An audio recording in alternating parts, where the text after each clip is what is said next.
Thank you. We want to bring in Boston Mayor Marty Walsh. Thank you for coming in, as always. Eric was just saying Hurricane Jose is making its way toward us. You raised some eyebrows a couple of weeks ago when you said if a storm like Hurricane Harvey were to hit us, it could wipe out Boston. Yeah.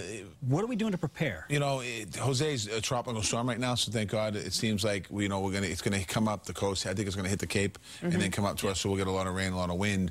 But if a storm like Harvey came, or the last hurricane, I mean, you're talking 10 feet surf coming into the city of Boston if it's high tide.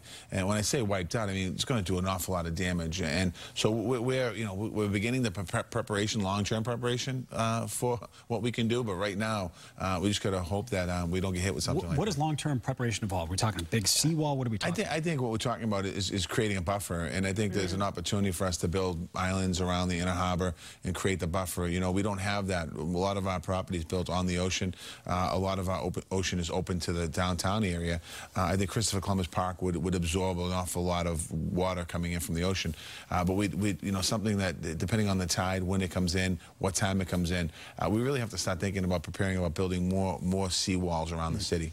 We certainly have people at MIT who could be working on. No, and I'm looking at the picture right behind us, and you know, a lot of this is the waterfront, and when you think about how do we preserve something, you know, there's ways of doing it. We can do it. Let's talk about Amazon for a second, because it's very exciting. A lot of people here, they're looking for their HQ too. Boston is in the running. What are the lessons learned from the GE deal? Will you offer them tax incentives, and how badly do you want them to come to the Boston area? I mean, three great questions. I think first of all, I would love to see them come to Boston. I think Boston's would be a great fit for Amazon.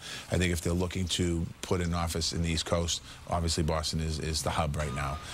We're probably one of the hottest markets, and I think it's a good place to be.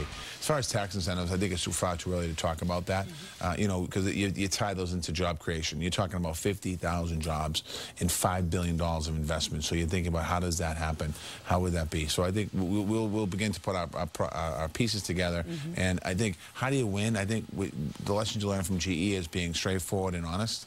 And Boston sold itself. And GE wanted something like Boston. I mean, I think we're up against New York probably for General Electric.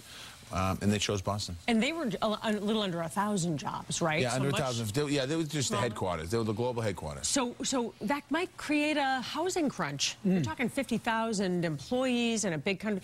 People do think about that. Yeah. Will it drive up housing here the way it has in San Francisco? Well, I think there's two things we have to look at there. We have to look at housing regionally, and I think the other cities and towns around Boston, in the greater Boston area, would benefit from having some of that housing, having people from Amazon live in those communities. Yeah. Secondly, is we launched a housing plan to create 53,000 units of new housing by the year 2030. We have 22,000 of those units in 3.5 years under construction, in the pipeline already built.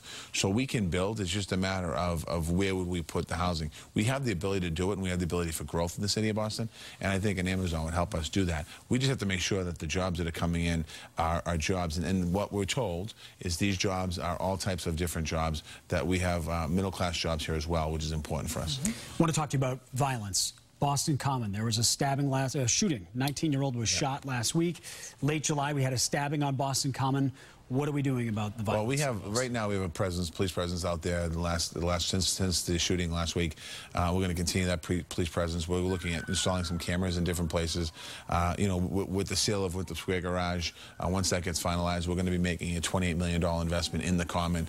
And I think some of that investment will strategically have to be: where do we put cameras? Where do we put the walkways? How do we get the lights in there? How do we lighten the Common more? So those are things we're going to do as we move forward. Hopefully that will really help. Mayor Marty Walsh, never enough time. Thank you so much. Thank you. It's great to be back. Thank you so much for coming in. We appreciate that, Mayor.